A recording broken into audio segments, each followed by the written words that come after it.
Selamat datang di Beetle Channel, semoga kita bahagia. Jangan lupa subscribe, like, komen dan share agar channel ini semakin berkembang. Terima kasih. Novel Kekuasaan dan Kekayaan, Bab 213. Dong Suebing memberitahu Xie Huilan apa yang terjadi sejak dia memasuki biro. Setelah mendengarkan Dong Suebing, kata Xie Huilan, "Ya, apa yang kamu lakukan tidak salah, tapi kamu terlalu terburu-buru. Anda telah menyinggung banyak orang, bagaimana Anda akan bekerja di masa depan?" Dong Suebing tidak takut menyinggung perasaan orang lain. "Jika saya ingin melakukan sesuatu untuk orang-orang di sini, saya tidak boleh takut menyinggung perasaan orang lain." "Haha, apakah kamu yakin apa yang kamu lakukan adalah untuk orang-orang di sana?" Inilah yang akan aku lakukan di masa depan." "Sungguh?" "Ya." Xie Huilan tertawa. "Oke. Saya tidak keberatan jika Anda melakukan bootlicking. Saat Anda berada di General Affair Office, pekerjaan Anda memaksa Anda untuk membina hubungan baik dengan seluruh pimpinan dan ini menjadi syarat bagi Anda untuk naik jabatan. Namun sebagai wakil kepala biro di tingkat akar rumput, Anda tidak akan bisa melakukan banyak hal dengan cara ini. Anda harus menyelesaikan beberapa kasus dan melakukan sesuatu untuk membantu orang-orang di sana. Itu adalah cara yang benar untuk meningkatkan pangkat. Dengan kemampuan Anda, saya yakin Anda bisa melakukan ini. Jangan mengecewakanku." Kata-kata Xie Huilan menegaskan kembali tujuan Dong Suebing. Fondasinya tidak stabil dan kenaikan pangkatnya terlalu cepat. Itu seperti sebuah bangunan. Jika fondasi bangunan tidak kokoh maka cepat atau lambat akan runtuh. Dong Suebing ingin menjadi seseorang dengan keterampilan dan hasil yang nyata.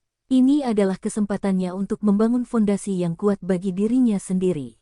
Karena itu, Dong Suebing mengantar Luan Xiaoping kembali ke sekolah menengah satu kota kabupaten untuk melapor. Tidak ada sekolah pada hari Minggu dan hanya siswa kelas 3 yang memiliki kelas bimbingan belajar di sekolah hari ini. Dong Suebing mengantar ibunya ke halaman sekolah dan mengantar ibunya ke kantor kepala sekolah di lantai paling atas.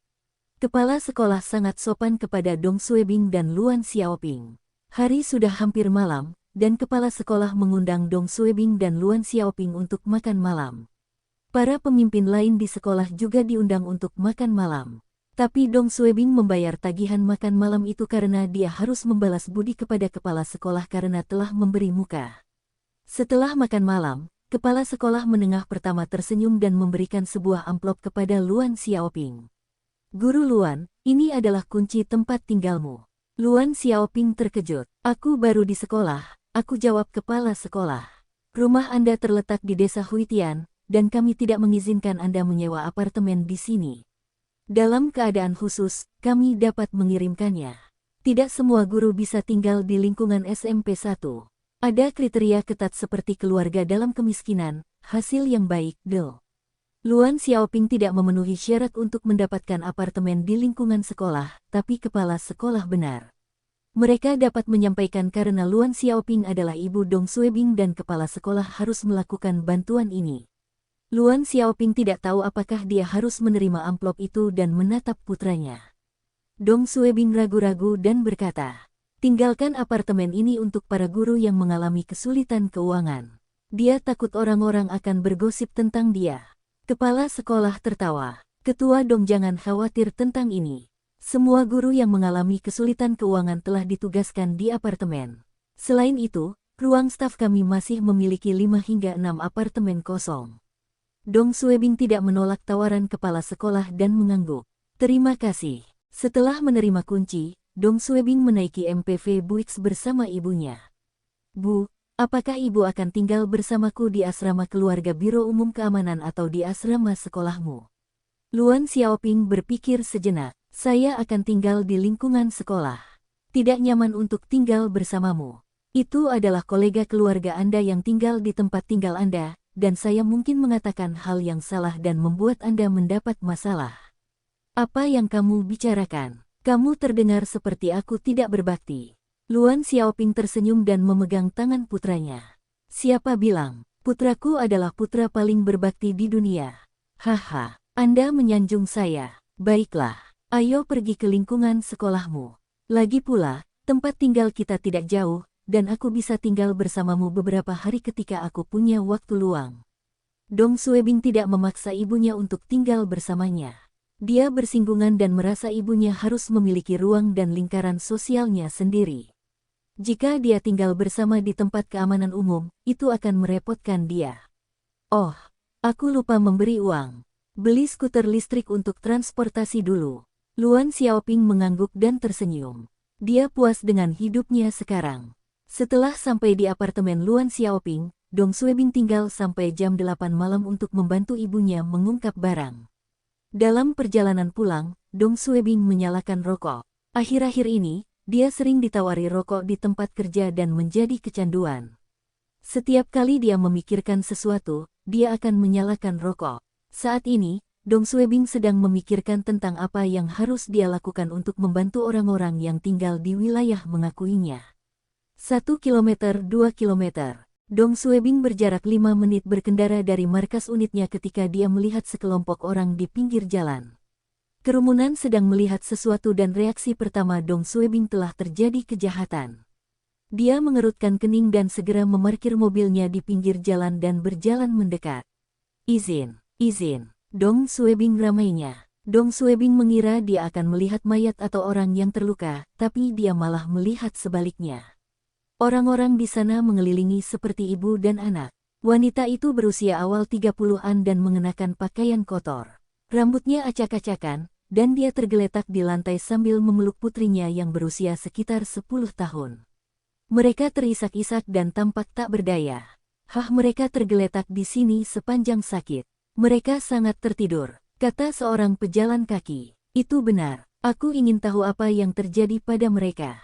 Mereka tidak terlihat seperti penipu. Ayo beri mereka uang. Beberapa orang yang baik hati memberikan sejumlah uang kepada ibu dan putrinya. Koin dan beberapa uang kertas, mulai dari 10 hingga 100 RMB, ada di dalam wadah yang ditempatkan di tempat ibu. Dong Suebing segera mengetahui ibu dan putrinya sedang mengemis di jalanan. Pengemis ada di setiap kota besar dan kecil di Tiongkok, dan tidak ada yang istimewa jika terjadi kepadatan. Tapi ibu dan putrinya terlalu cantik, dan penampilan mereka menarik perhatian banyak orang. Bahkan Dong Suebing pun teringat akan kecantikan ibu dan putrinya. Ibu dan anak mirip, hanya saja ibu berpenampilan dewasa, dan anak perempuan berpenampilan polos. Dari ingatan Dong Suebing, wanita tercantik yang pernah ditemuinya adalah Ku Yun Xuan, disusul Xie Huilan. Kedua wanita itu istimewa dalam caranya masing-masing, dan sulit untuk mengatakan siapa yang lebih cantik. Namun dibandingkan dengan bintang film dan selebriti, Bibi Xuan dan Sister Xie jauh lebih cantik. Dong Suebing merasa mustahil menemukan wanita cantik Ku Yun Xuan dan Xie Huilan. Namun di sepanjang jalan kota kecil ini, Dong Suebing bertemu dengan dua wanita cantik mereka. Itu benar, penampilan pasangan ibu dan anak ini bisa dibandingkan dengan Bibi Xuan dan Sister Xie. Dong Suebing segera teringat apa yang dikatakan Qin Yong. Kabupaten Yantai terkenal dengan wanita cantiknya. Tapi kenapa kedua wanita cantik ini harus mengemis di jalanan? Dong Suebing melihat ke ruang kosong di antara mereka dan melihat selembar karton dengan sesuatu tertulis di atasnya. Ayah saya telah meninggal dan kami mempunyai banyak hutang.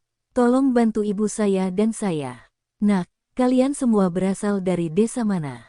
Berapa hutang kalian semua? Tidak peduli bagaimana banyak orang bertanya, ibu dan putrinya tidak menjawab. Mereka terus menangis dan tergeletak di lantai. Dong Suebing memandangi ibu dan putrinya dan mengenang ayahnya yang meninggal beberapa tahun yang lalu.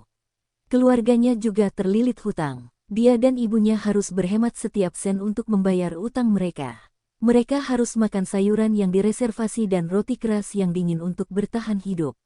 Butuh waktu bertahun-tahun sebelum kehidupan mereka menjadi lebih baik dan mampu makan sayuran segar. Dong Suebing mengeluarkan semua uangnya, sekitar 3.000 RMB, dari dompetnya dan memasukkannya ke dalam wadah plastik. Yu Meixia tertegun dan segera menarik putrinya untuk bersujud. Dong Suebing tidak dapat menerima sujud mereka dan segera membantu berdiri. Bangun, saya bisa mengerti bagaimana perasaan Anda. Namun Anda tidak diperbolehkan untuk tinggal di sini karena akan mengganggu lalu lintas. Kembali, dia berusaha membantu ibu dan putrinya. Mereka terlalu cantik, dan entah berapa banyak pria yang menginginkannya. Setelah Dong Suebing mengatakannya, sebuah Audi A4 berwarna silver berhenti di pinggir jalan. Sopirnya, seorang pemuda berotot, turun dan berjalan ke depan. Dia berteriak kepada ibu dan putrinya. Bos saya akan membantu Anda membayar utang Anda. Ikut denganku. Bosnya harusnya ada di dalam Audi dan tidak turun.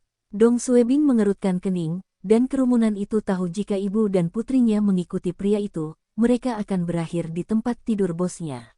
Bos kaya ini seharusnya bernafsu terhadap mereka. Jika tidak, mengapa dia membantu mereka melunasi utangnya? Yu Meixia juga mengetahui apa yang diinginkan pria itu dan segera memeluk putrinya dengan erat. Kami tidak mendesak. Terima kasih. Wajah pengemudi berubah. Anda tidak berhutang. Akutlah denganku sekarang. Yu Qianqian ketakutan dan menangis. Dia memeluk ibunya erat-erat. Bungkam Yu Meixia memukul punggung penyakitnya. Jangan takut. Saya di sini dan semuanya baik-baik saja.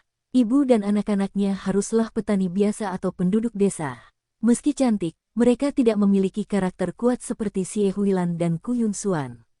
Mereka nampaknya sangat penakut. Dong Suebing mengerutkan kening dan melihat ke arah pengemudi itu. Tidakkah kamu dengar mereka tidak membutuhkan bantuanmu?